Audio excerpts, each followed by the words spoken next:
Fala, galera. Você está comigo de novo no Papo de Quinta. Toda quinta-feira, um papo com um cantor, um músico, um pastor, um artista, alguém envolvido com música ou não. Mas toda quinta-feira eu estarei com vocês aqui às 20 horas. E antes da gente começar a bater o papo com o convidado de hoje, queria dar uma dica.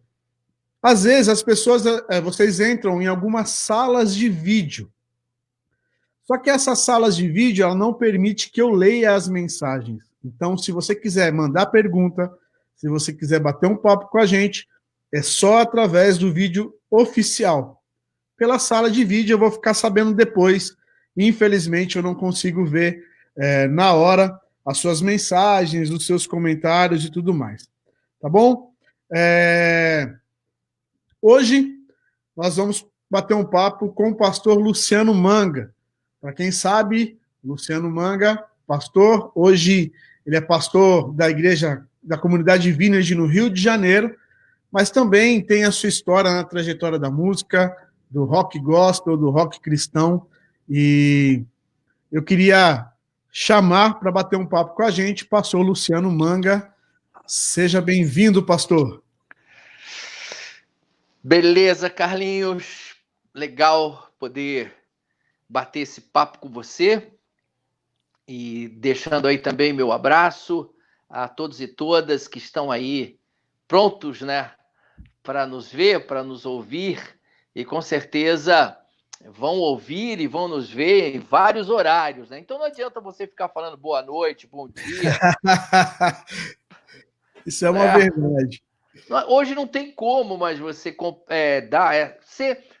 ser cortês, né? Ser gentil, um bom dia, boa noite, não tem como, porque provavelmente a gente deve estar falando com alguém que está no Japão, Exatamente.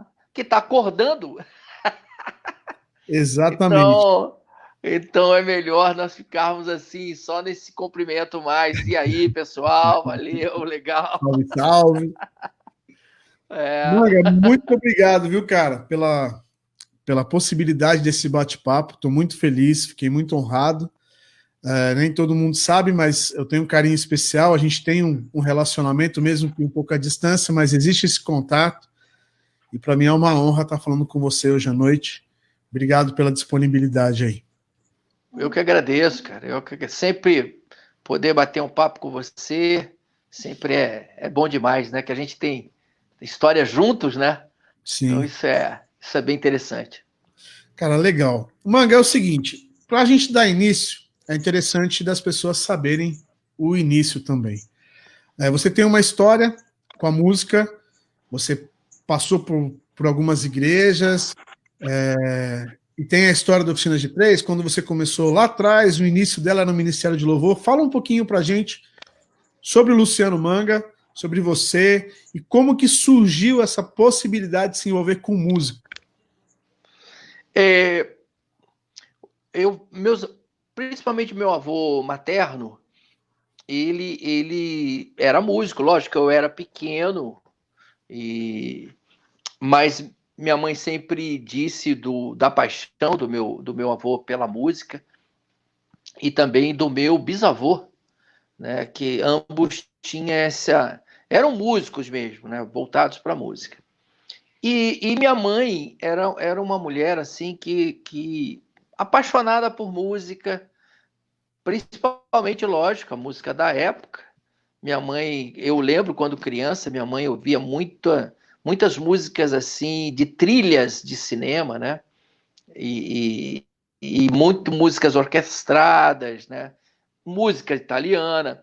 Então eu cresci ouvindo aquilo que a minha mãe ouvia. Meu pai, ele já era assim, pela personalidade dele, ele já era uma pessoa mais fechada assim, e também por causa da religião dele, né? Ele fazia parte de uma igreja muito rígida, né? Então não pode ouvir rádio, não pode ver TV. Então eu, lógico, colei mais na proposta da minha mãe. Minha mãe era uma mulher católica, mas muito alegre, muito vibrante, e que lógico, eu gostava muito de música. Então, foi através da minha mãe que eu, assim, me apaixonei pela música da época.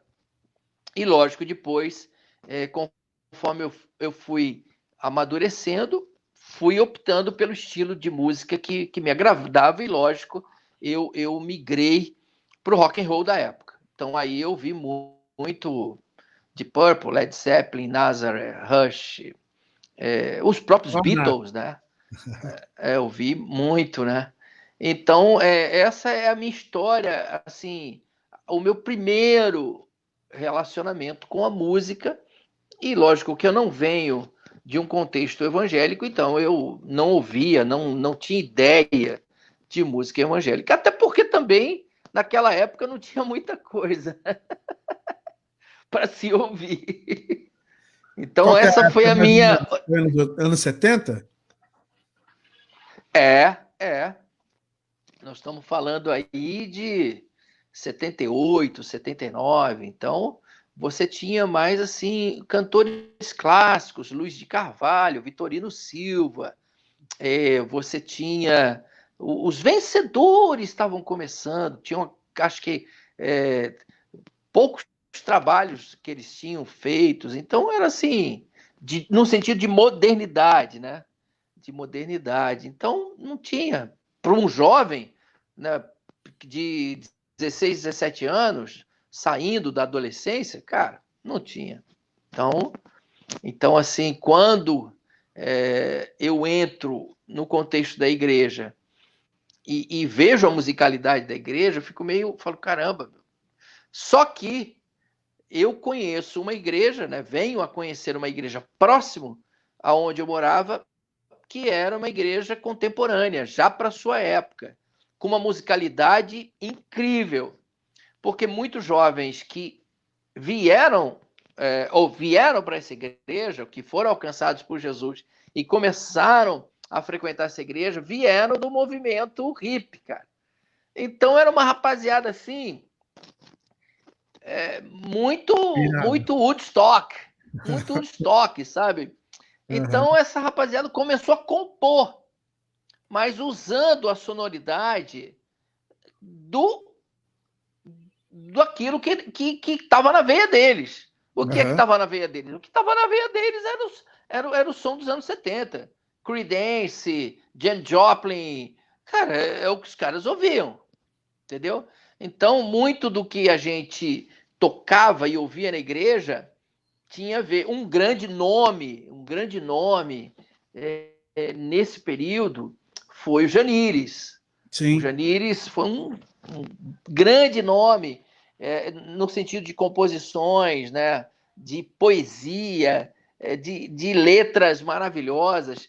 Só que logo depois que eu chego à igreja e conheço o Janires, participo, né, das reuniões, o Janires vem para o Rio de Janeiro para fazer parte do Rebanhão. Então aí o Janires, ele na verdade acaba compondo e trazendo consigo algumas canções que nós cantávamos em São Paulo. Ele trouxe para o Rio e acabou fazendo parte do Rebanhão, né? E você teve Por contato com ele exemplo, então, nessa época? muito contato. Por exemplo, aquela canção, O Meu Pijama Era de uma Listra Só, que é Uhum. um hit do Sim. Janires, né? Cara, a gente cantava na igreja. A gente cantava na igreja, imagina, Cara, fantástico. né? Então, assim, esse foi meu primeiro contato com a música cristã, porque eu estava numa igreja que era contemporânea e que produzia, compunha as suas próprias canções ali e por isso que a rapaziada que vinha de fora amava, cara. Depois que a gente foi conhecendo outros grupos que foram nascendo nesse período, né? O Grupo Elo, aí o Logos, Uhum. né? Os vencedores já foram, já começaram a produzir coisas mais, por exemplo, aquele trabalho dos vencedores de Vento em Popa, cara, uma modernidade, Sim. no sentido de uma proposta meio bossa nova. Era uma modernidade dentro do segmento evangélico, nossa. Mas ainda assim, eu acho que o Janires com o Rebanhão era uma banda meio fora da caixa, né? Eles estavam indo para um outro lado, talvez. Sim, sim, sim, sim, sim. Então, por isso que facilitou para a gente, eu diria, para a Oficina G3, né, que nasce nesse contexto, porque nós já fazíamos parte de uma igreja contemporânea, né?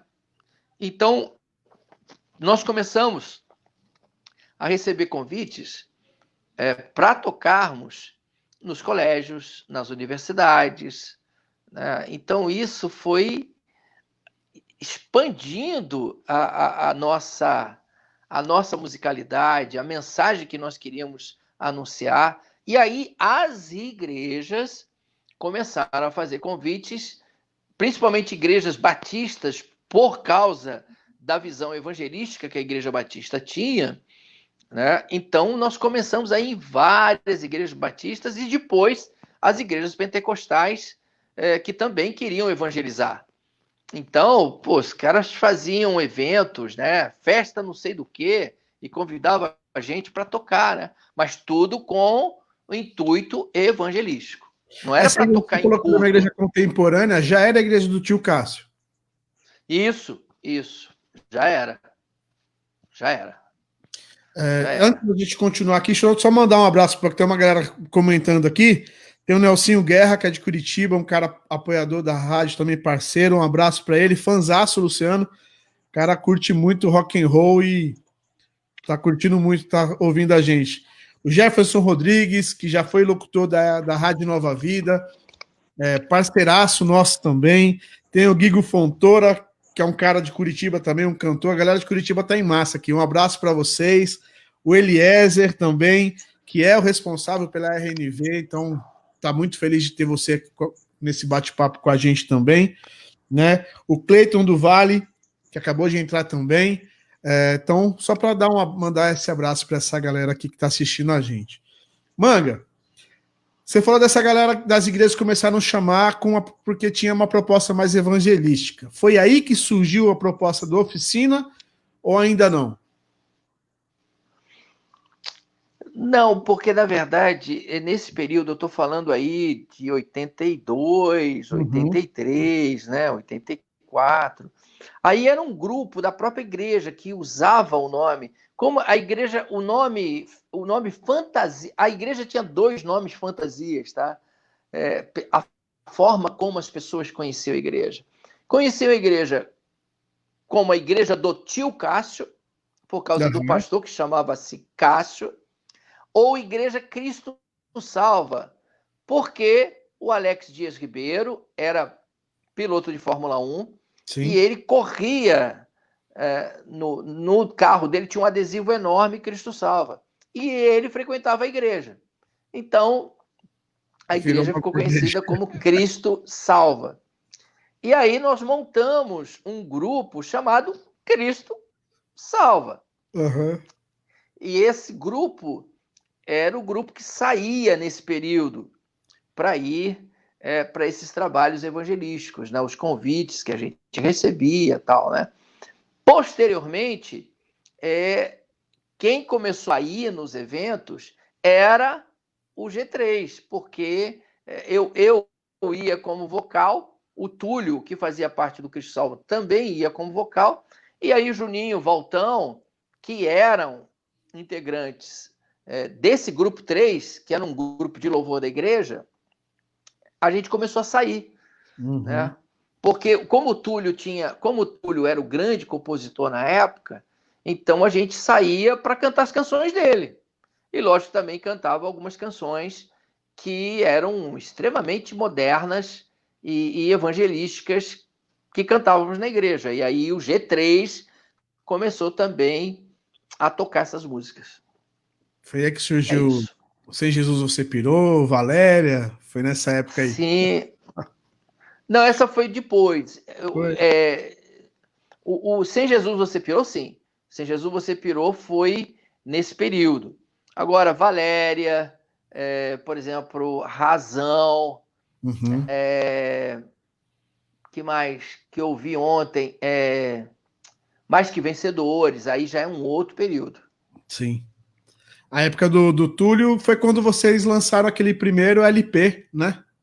O Oficina ao Vivo, né? Sim, Oficina ao Vivo. Oficina ao Vivo. Então o Túlio participa, né, desse trabalho, e aí a gente, lógico, roda vários lugares para poder mostrar esse trabalho.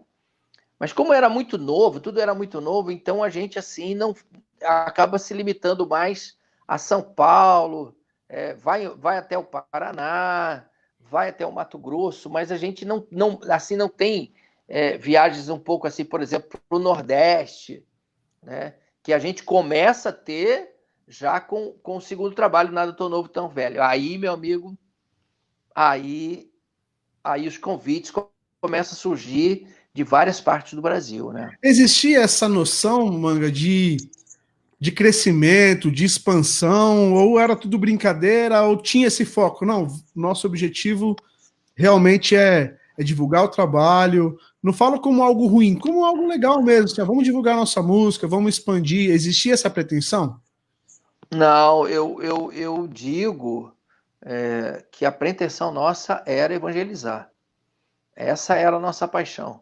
A nossa paixão era falar de Jesus, era ver gente sendo alcançada e alcançada através da nossa música.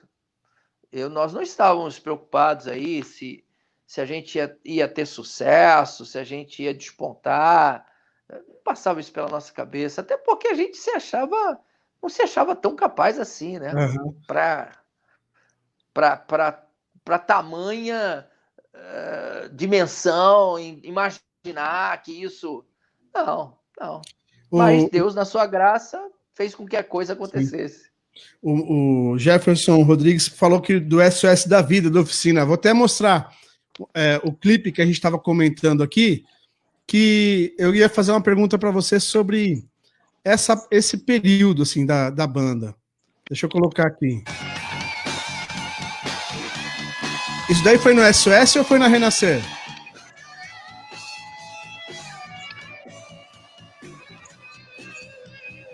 SOS.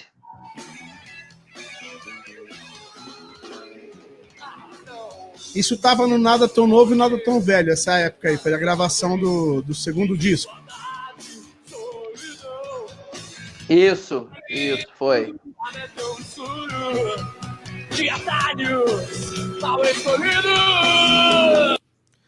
Pô, legal. Só mostrei um pedacinho aí, quem quiser depois, procura lá no YouTube, mas foi só para lembrar, porque eu queria te fazer uma pergunta sobre isso. Você, a época que começou a surgir um público grande, assim, foi no SOS a primeira experiência de vocês com muita gente, ou antes disso vocês já tinham passado essa experiência? Não. O SOS realmente é assim, a proporção, né, o número de pessoas. Nós já havíamos feito eventos na Praça da Sé, em São Paulo, né, que é uma praça muito conhecida pelos comícios políticos e tal, mas não chega aos pés de um SOS, cara. O SOS aí no Pacaembu sei lá, tinham 100 mil pessoas. Eu tava nesse. Número gigantesco, nossa. E é assim, de uma adrenalina, de uma vibe assustadora, né? Assustadora. O SOS, quando surgiu, vocês já estavam na Renascer ou foi um processo? Assim? Sim. Não, já estávamos. Desde o primeiro SOS, nós já estávamos, deixa eu ver. Desde o primeiro SOS, nós já estávamos na Renascer, porque a gente era patrocinado, cara, eu lembro, que a gente era patrocinado pela HD, Caramba. Havaí Dreams. A gente era patrocinado por uma marca de surf. E eu achava até estranho, que a gente não tinha nada a ver com surf, mas a gente era patrocinado, né, por essa marca. Então você vê, cara, é uma coisa muito, muito recente, muito nova no segmento evangélico, marcas te patrocinando. Os caras falavam, caramba, que isso, né?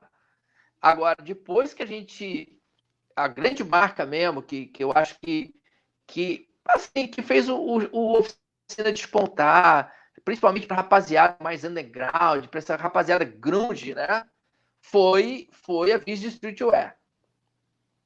Aí, meu amigo, você viu as roupas que nós usávamos nesse show aí, cara, tudo era Visual Streetwear, até cueca. Só o calçado. Eu acho que só o calçado não era Visual Streetwear. Era Nike. Cara, e diz a lenda que o Chorão que te imitava andando de skate no palco. Cara, eu acho que sim, porque antes ele só foi andar de skate depois de eu já ter andado no palco. Uhum. Então. Foi bem por aí mesmo.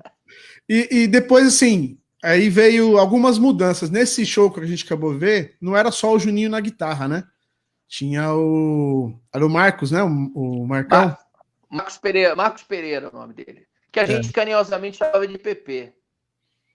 Que, cara, o LP Nada Tão Novo, Nada Tão Velho, inclusive eu tenho ele autografado por você, porque na época tava muito lotado, cara. E eu tinha uma amiga de São Paulo que ela acabou conseguindo entrar na fila lá, entrou no camarim e conseguiu o autógrafo de vocês lá.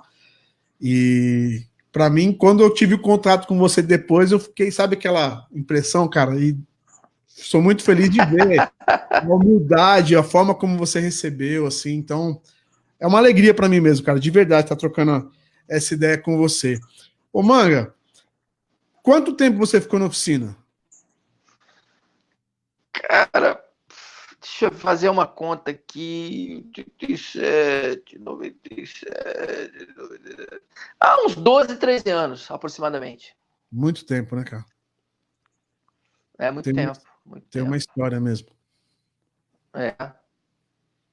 E depois da oficina, você saiu por quê? Foi proposta de ministério pastoral? Não, porque é o seguinte, Carlinho, eu já pastoreava, né? Uhum. Eu fui ordenado pastor em 89. Então eu já pastoreava e em 95 eu pastoreava uma igreja na Moca, em São Paulo, no bairro, né, da Moca, em São Paulo, e o Oficina fazia o louvor da igreja. Entendeu?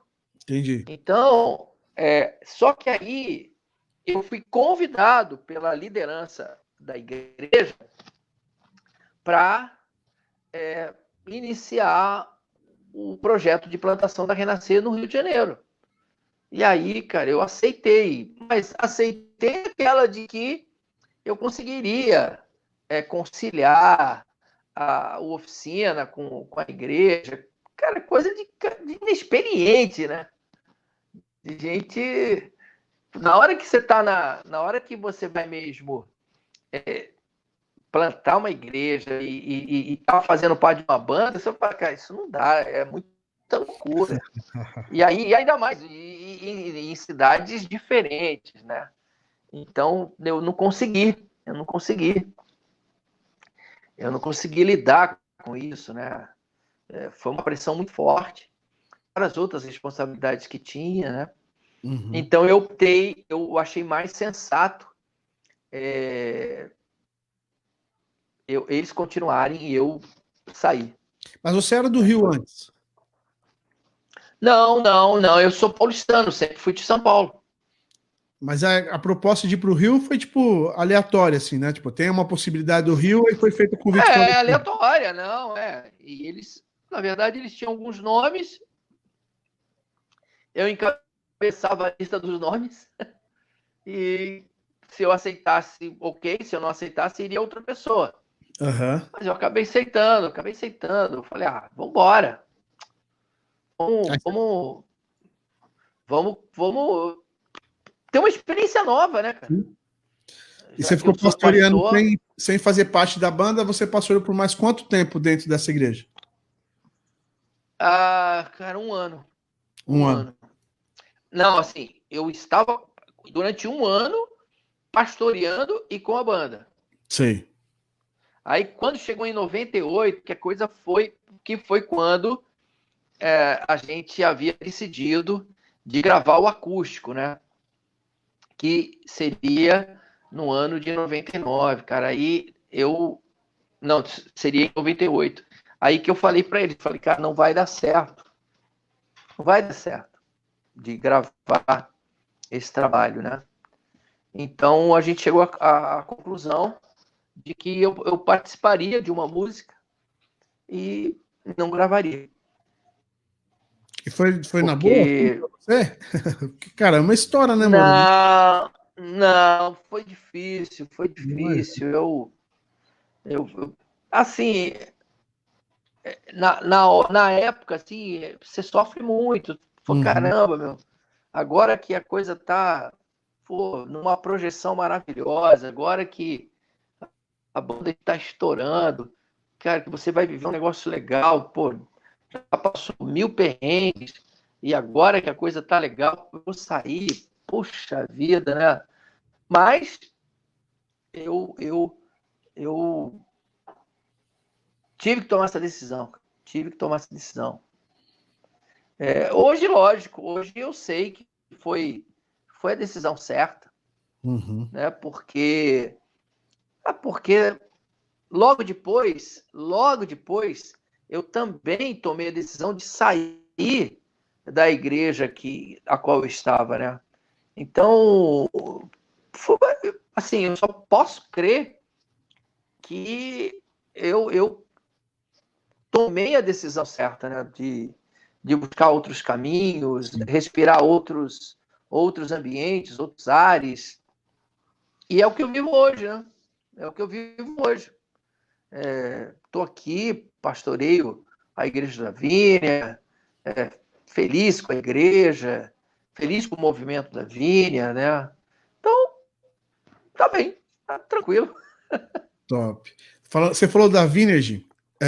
Vou mostrar um trabalho que você participou da Vineyard, acho que foi o primeiro DVD que a Vineyard gravou, que você faz parte. Deixa eu pegar ele aqui para a gente conversar um pouquinho depois sobre ele. Espera aí que eu peguei outro aqui. Tô meio perdido aqui com o negócio. Espera aí, mano.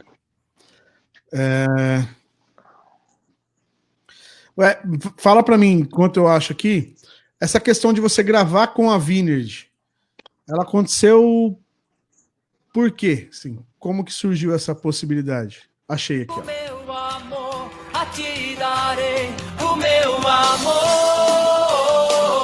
o meu amor, o meu amor, o meu amor. Adoro a ti de coração, a minha vida entregarei, a ti darei o meu amor, a ti darei o meu amor, o meu amor. E aí, como que foi essa experiência aqui com os caras? Cara, foi muito, muito, muito legal, assim. Até porque esse trabalho nós já havíamos gravado, né, um CD em 2000, né? Esse é um trabalho posterior, né? Acho que esse aí de 2008, talvez, não sei quando foi gravado esse DVD, mas a gente já tinha gravado o Vem Esta Hora, né? O CD, que já foi assim, um marco, né, da música cristã no Brasil, com canções lindíssimas, né, que até hoje várias igrejas cantam, mas assim, era muito novo para o pessoal, né, a gravação. Eu acho, se eu não me falha a memória, eu era, acho que, o único do time que tinha, fora o Amaury, que tinha experiência com o estúdio e tal, todos ali nunca tinham entrado no estúdio, né? Nunca tinham gravado nem um jingle. Até então, assim, falar disso daí, porque o CD Vem Esta Hora, por exemplo, ele veio meio que pronto, né? o instrumental. O instrumental os tracks foram enviados dos Estados Unidos, veio um produtor de lá, e aí nós fomos para o estúdio do Amaury para que a gente pudesse fazer a parte de voz, né? E sincar tudo direitinho para poder gravar, mas era uma experiência nova, né? Muito nova para quem estava participando, né? Principalmente os vocalistas, cara, era muito novo. Então, assim, na experiência de estúdio, de gravar em estúdios, na questão vocal, só eu que tinha já participado com oficina, né? Os demais não tinham, né? Então, assim, mas foi um trabalho lindíssimo, né? Foi um trabalho que teve uma repercussão, um resultado maravilhoso. Mais de 100 mil cópias vendidas, enfim, foi um bom trabalho. Você comentou do primeiro CD da Vintage. Então, quando o CD ele surgiu da Vintage no Brasil, você já estava inserido no movimento? Sim, já estava inserido.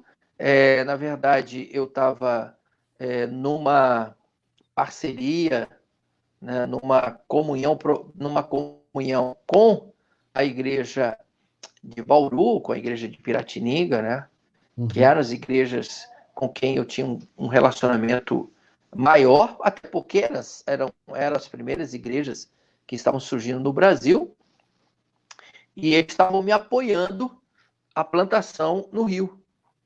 Então, a igreja de Piratininga foi a mãe, né?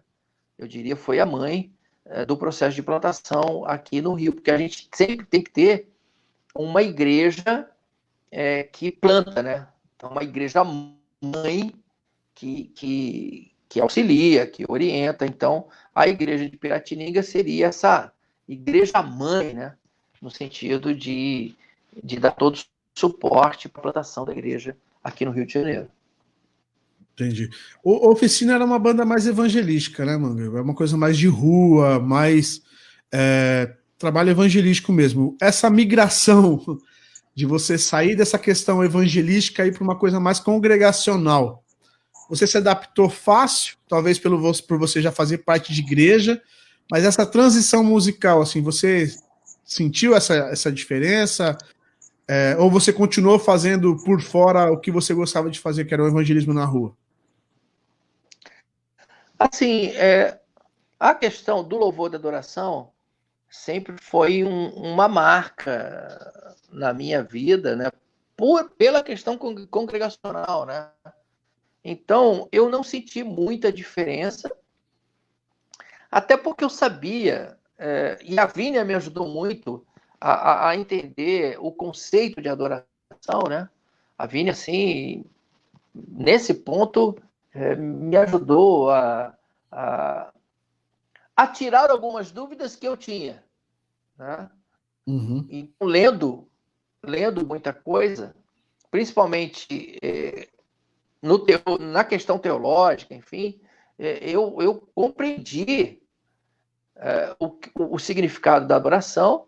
Então, isso facilitou e, por outro lado, também fez com que eu conseguisse filtrar tanto a questão de uma canção que fosse voltada para a adoração, para o aspecto congregacional, como canções que elas tinham mais um objetivo mais evangelístico, né? Que era a questão do Oficinas de Três. Mas aconteceu também umas coisas muito interessantes, cara, na época, que eu era convidado, por exemplo, para eventos evangelísticos, só que, cara, eu não estava mais numa banda de rock. A gente tinha uma banda de adoração na igreja. E aí eu dizia, cara, beleza, vamos adorar o Senhor na rua. E vamos orar pelas pessoas da rua. É o que a gente fazia. Então a gente começou a adorar a Deus, né? As canções, lógico, todas elas, de uma certa forma, a letra ela estava muito mais conectada à adoração a Deus, à intimidade com Deus, do que propriamente letras que falavam de situações, porque as canções da oficina tinham muita história, né? Muita coisa, muita mensagem direta, né? Enfática, sobre a cruz, sobre a ação de Jesus. E as canções da Vini não, porque eram canções mais de muito, que a gente gosta de dizer, né? Muito verticalizada, né? Muito de expressões, né? Para Deus. E a gente levou isso para a rua. E a gente teve resultados positivos até hoje, cara. Com certeza. Até hoje. É porque também o César, que é pastor aqui comigo, cara, ele tem uma vertente meio de rap. Então, cara, a gente começou a misturar canções de adoração com rap, com meter o DJ. Então ia pra rua, botava o DJ, fazia scratch. Cara, e aí isso foi alcançando muita gente. E até hoje a gente tem feito esse tipo de trabalho, né? Às vezes convido a gente, cara, mas eu falo, pô, mesmo, mas nós somos uma equipe de louvor, de adoração da igreja. Não, mas, cara, eu vi vocês fazendo trabalho lá não sei aonde, cara, eu adorei. Eu falei, tá bom, então vamos lá, né? Então Cara, a gente já teve muita experiência, cara, muita experiência. Agora, lógico, né, Carlinhos, que em vários eventos que nós vamos, sempre pedem para eu cantar alguma coisa da oficina. Então, a banda já está preparada, então a gente já toca também alguma coisa da oficina. Não tem como, né, cara? Até a gente vê alguns comentários, o pessoal volta, né, manga e tal. Mesmo você não estando há muito tempo, existe essa marca, né, do Luciano Manga com a oficina de 3, né, cara? Lógico, foi muito forte, porque eu sou um dos fundadores, né? Sim. Então isso fala alto, né? Isso fala alto, né? Não é? E o período que eu fiquei, que foi o período, eu diria, Carlinhos, que o período que eu fiquei foi o período mais evangelístico da oficina. Foi onde nós mais tocamos em ambientes não cristãos, né? Então, tem essa marca também, né? Sim. E na época da oficina você conheceu outras bandas, você teve contato no palco com outros caras, né? Junto com a oficina, estava na época do Fruto Sagrado, o Resgate, tinha Complexo J, tinha o Livre-Arbítrio, se eu não me engano, que era de Brasília. E o SOS ele toda essa galera, né? À tona. Assim. Não tinha internet, né, cara? Então a galera ia em massa para ver os eventos. E recentemente, acho que o Zé Bruno fez um trabalho onde você e o Marcão do Fruto Sagrado fizeram um lance junto com eles, né? Foi em agosto do ano passado que o Zé Bruno fez esse convite para que eu e o Marcão gravássemos uma canção, Linha para Queimar, que é uma canção que faz parte do trabalho de 30 anos do Resgate. Cara, e foi sensacional. Eu até recomendo vocês a ouvirem aí. Sensacional. A música, cara, uma coisa assim, muito legal, cara, muito legal. O encontro nosso, né? O dia que nós passamos juntos, cara, foi sensacional. Sensacional. E eu quero só dar um alô também, antes que eu me esqueça, o Carlinhos. Amanhã, às 8 da noite, no meu canal do YouTube, tá? Eu vou estar lançando um single de um clássico, de um rock clássico. É um rock raiz, não é um rock Nutella. Isso é bom. Tá? Cara, é um rock raiz. Para a rapaziada que gosta de rock raiz. Então, muito amanhã, bom. Às 8 da noite, no meu canal do YouTube, já tá agendado. 8 horas vai abrir para a rapaziada. Para vocês verem, ouvirem, lógico, curtirem, compartilharem, avisarem para todo mundo. Vamos viralizar esse troço. Né? Vamos viralizar esse single. É um clássico. Tá? Tô aqui dizendo que é um clássico. Tá bom? E que a rapaziada vai gostar.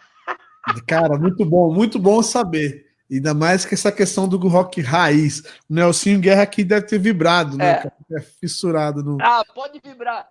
Não, pode vibrar porque é raiz mesmo, cara. Não é Nutella. Cara, que bom. Não é Nutella. Que legal. Mano, deixa eu te falar. Deixa eu só fazer mais uma propaganda. Já que eu tô Vai, aqui. claro, fica à Estão vontade. vendo essa camiseta aqui? Então, cara, o pessoal que quiser essa camiseta, eu tô vendendo essas camisetas, né? Tem muita gente pedindo. Aí, se você quiser, é só você entrar lá no meu Instagram e no mensagens, né? E eu mando aí o e-mail para você. Eu só preciso saber o seu tamanho. O custo dela, cara, em conta. É R$80 já com o valor do Sedex, cara, do correio. Então, vale a pena. Legal. Vale Eu tenho essa camiseta, cara, é show. Cara, e agora eu consegui uma confecção nova em Joinville, que é onde tem, né, as confecções da Maui e também daquela antiga que me fugiu o nome agora, que é bem conhecida, é uma marca de camiseta super santista. Uhum. Né? Então, o pessoal que quiser uma malha muito boa, bem silcada, pode jogar na máquina de lavar. Essa aqui eu, cara, já botei não sei quantas vezes, olha, tá bonitona, modelagem legal. Então, o pessoal que quiser, aí, né? Legal, galera. Até depois no comentário, se alguém quiser o contato, pode até me chamar. Eu faço essa ponte com o Manga, ou procure ele nas redes sociais, já fala direto com ele que vai valer a pena, com certeza. Essa camiseta eu tenho, curto pra caramba. Curto muito mesmo. Ô, Manga, a gente tá quase chegando pro final do nosso papo. Deu uma travada aqui. Você tá aí ainda? Tá, né? Tô. Tá, então fechou. Você gravou um trabalho pela Vintage sozinho, né? Um trampo só seu, que foi o CD Brilhe Tua Luz. E depois disso, você fez mais alguma coisa? Existe algum projeto, além desse single que você vai lançar amanhã? Como que tá essa questão musical sua, assim? O que você tem feito? Não, desde 2010 que eu não só participo de trabalhos de amigos, né?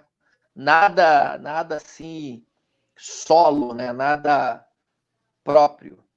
Então agora que eu tô lançando esse trabalho aí, né? E não é para rir, tá? Sabe como é que chama esse trabalho, esse EP? Rock Chip. Como? Rock Chip. Rock Chip. Rock Chip. Não tem worship? Não tem worship? Cara, muito legal, mano. Muito top. Chama assim, Rock Chip. Da hora, mano. A gente precisa mudar esse conceito, né, cara, do worship. Não, e é isso que faz falta, esse negócio da novidade, né, Manga? Parece que tudo tá igual, né, cara? E eu acho que a gente precisa de músicas novas, estilos novos. Fantástico, curti demais a proposta. Amanhã às 8 da noite, é isso? 8 da noite, isso aí. Vai só no YouTube ou plataformas digitais também? Também nas plataformas digitais, também. Amanhã já está nas plataformas. Tanto no Spotify, no Deezer, o pessoal já vai poder ouvir. Legal. Manga, por mim eu ficava conversando mais um monte ainda. Se você quiser dar um recado para a galera, mandar algum, sei lá, fica à vontade aí para terminar esse nosso bate-papo. Se você quiser trazer alguma palavra, é contigo agora. Assim, eu diria para você que está aí nos vendo, né? Eu tenho uma passagem bíblica que está lá em Atos, capítulo 10, dos versos 2 até o verso 8, muito interessante, que fala de um camarada chamado Cornélio. Esse cara era um camarada que não era judeu, era um centurião, era um romano, mas o texto bíblico vai dizer que esse camarada temia Deus, era um camarada que orava, tinha devoção a Deus, então era um camarada que orava, e por causa da sua religiosidade judaica que ele havia trazido para si, ele também era um cara que doava, que abençoava ao outro, a necessidade do outro. O texto diz que ele doava, dava esmolas, né? No sentido de ser um camarada caridoso, abençoador. Então eu diria que para esse tempo nós temos que temer a Deus, orar sempre e doar. Doar. Então, tema a Deus, ore e doe.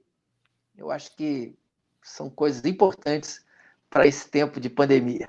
É isso. Fantástico, fantástico. Cara, muito obrigado, Manga, por esse papo. Para mim é uma honra mesmo, eu curto demais trocar ideia com você. Quem quiser seguir você nas redes sociais, é lógico que acho que tem muita gente que sabe, mas a página do Facebook, seu Instagram, a galera te acha como? É só Luciano Manga. Luciano Manga vai encontrar no Facebook, no Instagram, no tem YouTube. Dancinha no TikTok já ou não? Oi? Já tem dancinha no TikTok também? Não, ainda não entrei nessa onda, não. Aí já é demais, Mano, que Deus abençoe seu ministério, seu trabalho aí na Vineyard, que o reino de Deus avance através de vocês. E se Deus quiser, logo a gente se encontra de novo para um outro bate-papo. Valeu, querido. Um abraço. Deus te abençoe, meu irmão. Fica com Deus, cara. Valeu, um abraço para todo mundo. Valeu. Galera, é isso. Fantástico esse papo com o Manga. Espero que esse papo tenha te edificado, que você seja abençoado através disso. E além do Manga que tem falado que amanhã é o lançamento do Rock Chip dele, às 20 horas, no YouTube, eu queria deixar também a minha divulgação, né? Que amanhã também a minha música, uma música que eu gravei, chama Voz Doce Voz, do meu amigo Vitor Teixeira, gravei junto com a minha irmã, minha família tocando junto comigo, será lançada também nas plataformas digitais, a partir das... não vou falar, não tem horário, né? Amanhã de manhã já estará, acho que hoje, a partir da meia-noite, já estará disponível nas plataformas digitais, mas o lançamento dela no YouTube é amanhã, às 10 horas da manhã. Voz Doce Voz, Carlinhos Falsetti. Vai ser muito legal ter esse contato com você nas plataformas digitais também. Tá bom? Fiquem com Deus, Deus abençoe vocês, tenham um ótimo restante de final de semana e eu espero vocês de novo no próximo Papo de Quinta. Valeu, galera!